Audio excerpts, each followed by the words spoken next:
What is up, everybody? It's me, gang, and part 2. So I didn't have my microphone on for the last one because I didn't realize that it was messed up.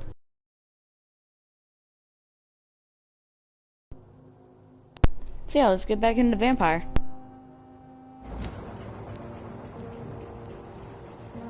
We're on our way to the Pembroke Hospital. It's just across the canal. They'll have a bed for poor Mr. Hampton. William was... What manner of creature was he? Predator, prey, villain, and victim. Who can say? The important thing is that he's been stopped. Duly noted. And the woman? What... who is she? What woman? Oh, don't play me for a fool. You used me to locate that Skal. You must know who she is. And I thought you a gentleman. You shouldn't talk about a lady behind her back, but I will tell you she values her privacy. Were London as peaceful as she appears from the middle of the canal? If only that were the reality of the situation. To be honest, I've always tried to avoid this part of town. Pembroke Hospital is the last bastion between the rest of London and the epidemic. The flu has decimated the East End and the war still rages. Welcome to the front lines of a plague. This is where you work, Dr. Swansea? I am the administrator of Pembroke Hospital. I thought you were here in service of your mysterious order, the Brotherhood of... Of St. Paul's Stole, yes. But first and foremost, I'm a man of science. A physician, like yourself, Dr. Reed. How do you know who I am? No need for modesty. You are Dr. Jonathan Reed, a surgeon of some caliber and renown, if I'm not mistaken. Because You are correct, sir. I knew it. I had my suspicions. But when you took the blood sample from the corpse of poor William, I was certain. Dr. Reed. Marvelous. Have we met? I attended 3 of your seminars before the war. I have the utmost admiration for your research. And what a turn of fate. England's most esteemed blood specialist returns to London a vampire. That word, again. From a so-called man of science. I understand. Traditionally, the role of science is to refute myth, but when myth walks among us, the Brotherhood of St. Paul has dedicated its purpose to their study. There's so much for you to learn. Of that, you are right. Well, then let me be blunt. Join my staff at Pembroke Hospital. As a physician. I suspect you'll not find a better post of employment to contemplate your predicament.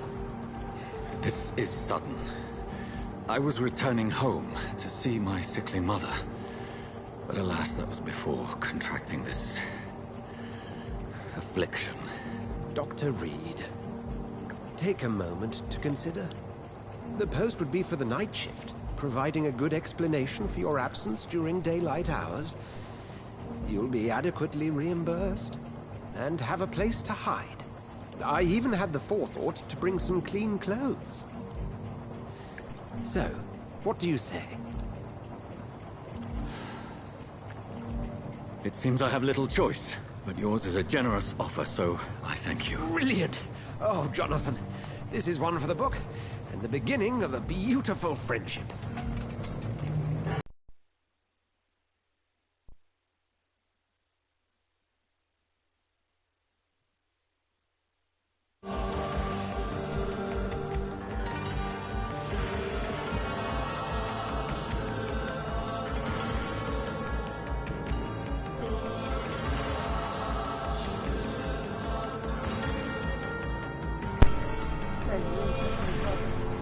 Dr. Swansea, thank goodness. I was beginning to be concerned.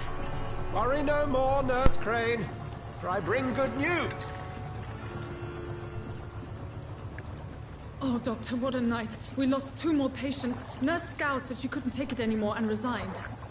Yes, well, I'll make a new rota in the morning. In the meantime, find a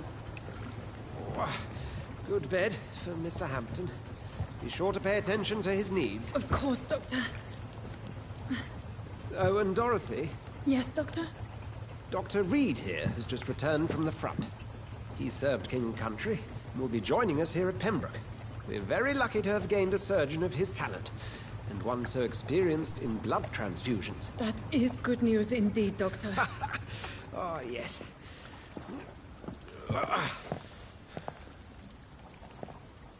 Here at Pembroke, it's not what we have, but what we haven't. It's only thanks to Nurse Crane and the staff that our ship doesn't sink. If you have any questions, just ask her. Duly noted. Thank you. Your assistance is required, Dr. Swansea, immediately. Welcome aboard, Jonathan. We'll catch up after my rounds. Coming, Nurse Crane. I'm coming.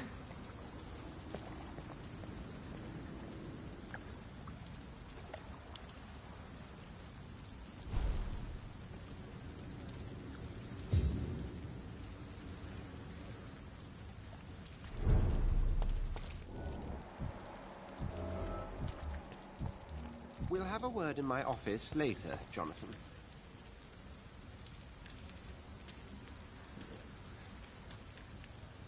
It's okay, Jonathan. I'll see you later.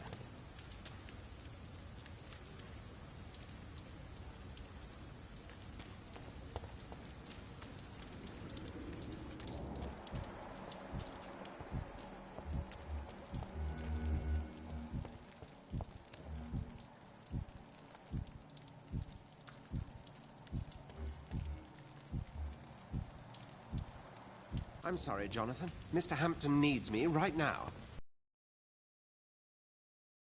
Cannot enter.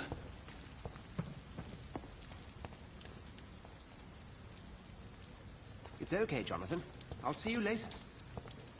Come on, you bastard! You can do better than that now! It's my turn!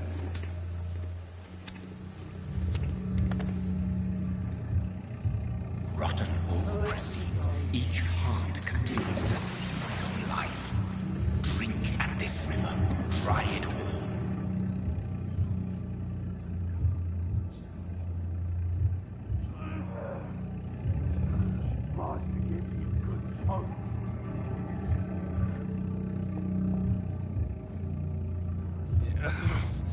Oh, come on, you bastard!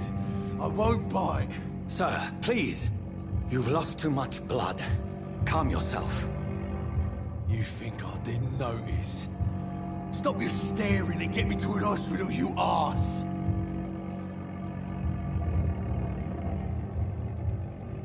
Insulting a good Samaritan. Not exactly the way to get rescued. All right, sorry. I am in pain here. My guts are spilling out onto the street and you're yabbering on. Yes. That's a very nasty wound you've got there. Take my word, I am a doctor. Dr. Jonathan Reed. Name's Clay Cox. I'd appreciate you helping me to a better place, Doc. Follow me, Mr. Cox. Let me assist you to that better place.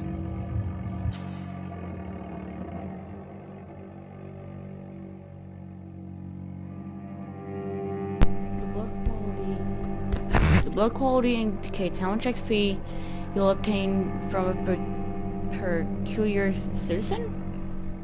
citizen. The highest blood quality, the more XP you get. This game is wanting you to eat someone. Like, this game is just nagging it on.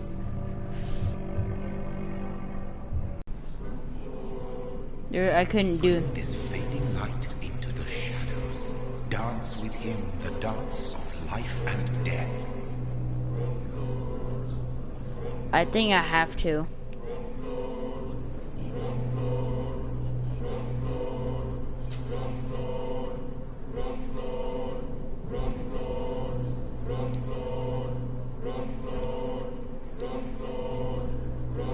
No more. Not tonight. Not like this. I will not take another life.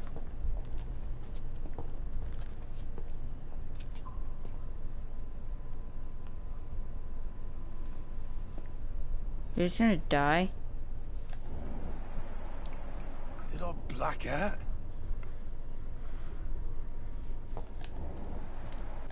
Whoa, I feel giddy. It is wise for the huntsman to sometimes let his prey go. But no famished hunter can run for long. It's only 500 XP, it's not even that useful. If I really need to kill someone, I'll probably wait until I actually need it, and they have a lot of good blood quality.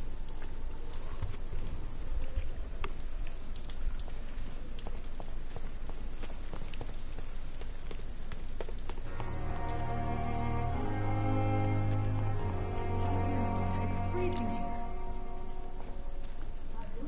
Doctor, where have you been? I've little time to play hide and seek with new staff members, no matter how illustrious they may be. I found a wounded man by the docks. He answers to the name of Clay Cox. He requires urgent medical attention. Already making the rounds? That's the Pembroke spirit. I'll ask our porter, Milton, to bring him back immediately. Thank you, nurse. What can I do for you? Dr. Swansea insisted we provide you a quiet office. You'll find it on the second floor with your name on the door. Thank you. Nurse Crane, isn't it? Yes, Dorothy Crane. Welcome to Pembroke Hospital, Dr. Reed. Your office has been prepared. Thank you, Nurse Crane. What can I do for you, Doctor? God dang, I pressed X. Thank you, Nurse Crane. There you go, circle. See, what I have to do is, in order to see, go up to him, talk to him. Dr. Swansea is right. This place seems perfect to conduct my research. Good evening, miss. I'm Dr. Reed, the new surgeon at the Pembroke Hospital. And who are you? Your name has no meaning to me, mortal. You're nothing but dust blown by the winds of eternity. I beg your pardon? What are you begging for, mortal? My clemency? Well, tonight maybe I'm inclined to mercy. You'll never forget the night you met Thelma Howcroft. You keep calling me mortal. Why is that? And if I'm mortal, what are you? Well, Dr. Reed, if you must know, I'm a vampire.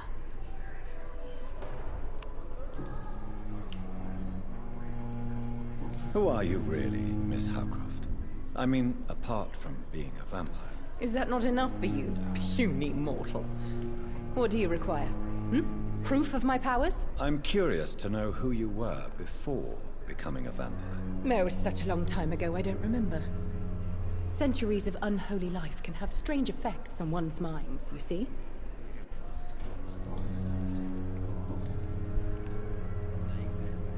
I'm assuming you must be a patient here. Am I right, Miss Howcroft? It's only a cover. To hide from my enemies. I can leave whenever I want. As a woman, a spirit, fog, or bat.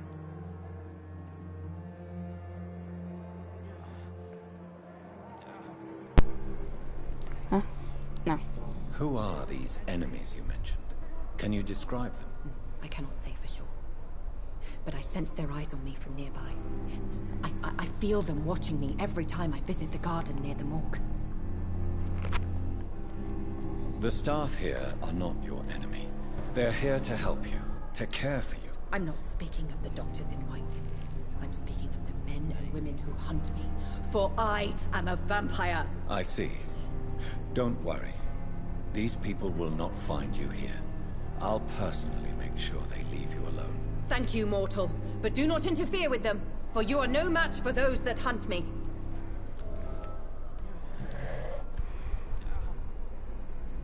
And why do you believe you're a vampire? I don't need to believe anything.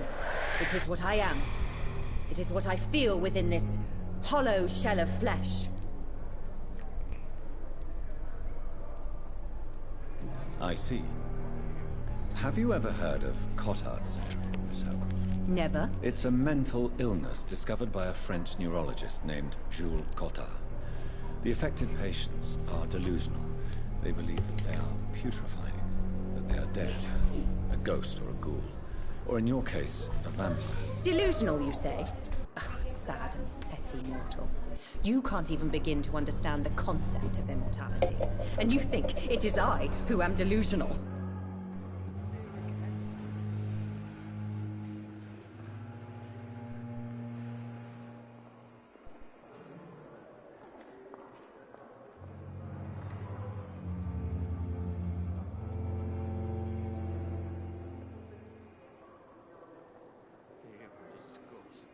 Please, describe to me how you feel. What is it like to be a vampire? I can hear my body crumble from the inside as my flesh cracks and fades. I sense the last pulse of postulant blood within my drying veins. I need new blood.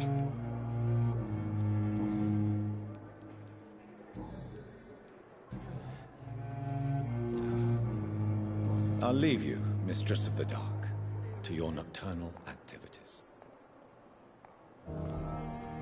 Good evening, Miss Howcroft. How are you tonight? I need blood, Doctor. Warm, rich, vibrant blood.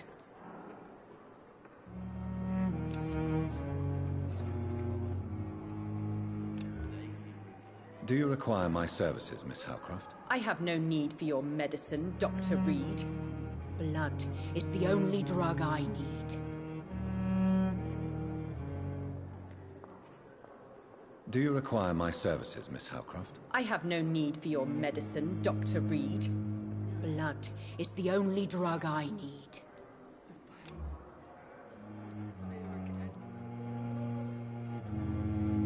Do you require my services, Miss Howcroft? I have no need for your medicine, Dr. Reed. Blood is the only drug Keep pressing the I button. Trying to. Can't I'll mesmerize leave you, her. Mistress of the Dark, to your nocturnal activities. On every street corner. Good evening, sir. Can I help you? Unless you're here to fix my face. No. I don't think you can help me. I'm Dr. Reed. I've recently taken the position of head surgeon here. War injuries, am I right? You guessed right, Doctor. German shell took my pretty little mug right off. But they still call me Thomas Elwood. Soldier, do you need assistance? I'm fine. Just do something for this pain, will you? That's all I'm asking. Goodbye for now, Mr. Elwood. Damn. The pain. It's here again.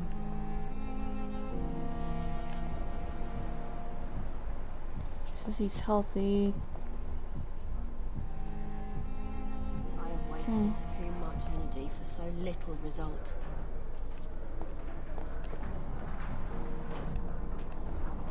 She's not healthy. She has really good blood quality though. But I need to have more blood to mesmerize her. Further your agenda, sir. How long's it going to take to arrival, but I could not dare to believe we'd have such good fortune. Such an honor, sir. Thank you. And you are? I am Thoreau Strickland, Dr. Thoreau Strickland. I'm a great admirer of your work, Dr. Reed.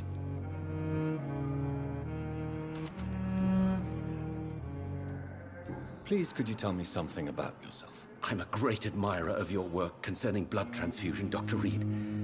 I run my own experiments. I'm convinced it's the future. I based my technique on my mentor's research. He helped me perfect my method. What is yours? I'd rather not talk about it. For now, it's just theories and first approach. My process is purely experimental and unsuccessful. As long as you're cautious and methodical, you may remain empty-handed, but you won't fail. You're not the first one to warn me, but I am convinced knowledge is the main weapon against the ravages of this epidemic.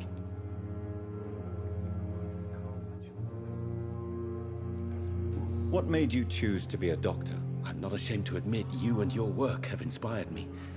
I am honored to have the opportunity to work by your side. You will obtain nothing from me by flattery, my young colleague. Oh, I was not flattering you, sir. Not at all. Just clumsily expressing my sincere admiration.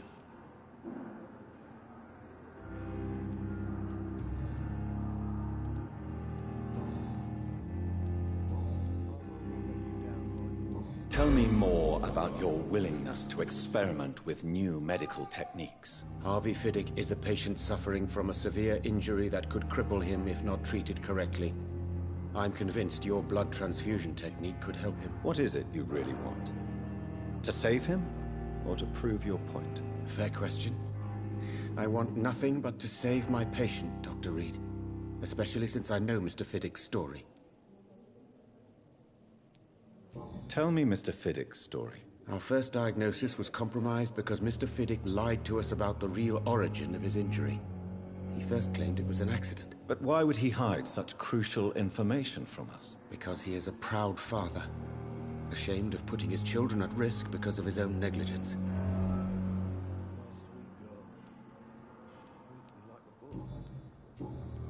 Goodbye, Dr. Strickland.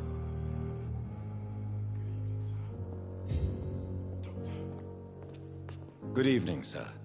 I'm Dr. Reed. May I help you? I don't know if a third opinion is needed. Your colleagues are already arguing about my condition. I see. Would you mind telling me more about your situation? I'm Harvey Fiddick. All I want is to get me bloody arm fixed properly. Tell me about your injury, Harvey. Why do you feel so guilty about it? My wife died because of me. And now I may lose everything because I've been careless enough to hurt myself. What an arsehole. You can't hold yourself responsible for your injury, Mr. Fiddick. Unless you tried to hurt yourself. Of course I didn't hurt myself. But I can't work until my arm is fixed. My children need to eat, Doctor. How could your job be responsible for your wife's death? I was working a double. She went out to bring me a hot meal and got caught in a German bomb raid.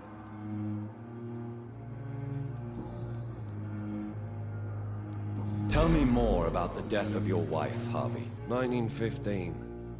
I was in the army, building workshops for the Royal Flying Corps. Helen was happy I wasn't sent to the front. What happened? The Germans sent Zeppelins to bomb the construction site, but they missed their target. My wife was bringing my dinner when the bombs fell. I'm sorry for your loss. So many died during the bombings. I served in France and witnessed the carnage there. I would like to say that she didn't suffer. Truth is, I have no idea. I just know that I'm all that me kids have. Poor little bleeders. How are your children after losing their mother? They were smaller then. The only good thing about this is my Helen didn't bring them with her that night.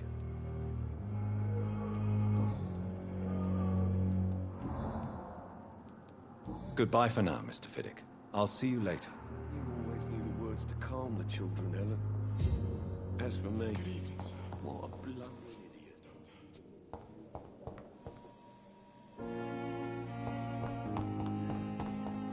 Thelma Howcroft said she was being watched by vampire hunters. Where are they hiding?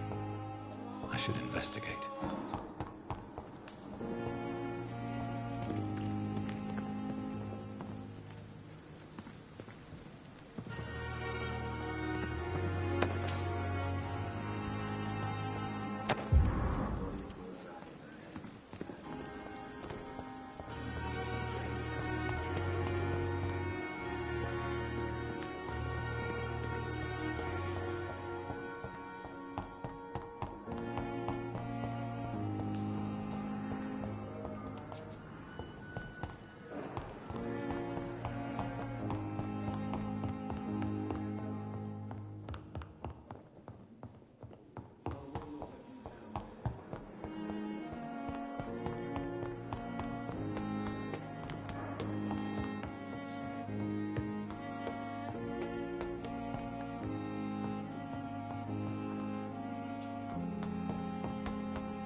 Not now.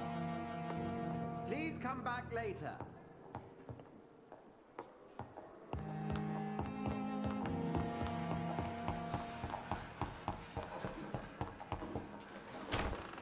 This must be the place. It's definitely away from prying eyes. Relegated to the shadows. A kingdom of my own.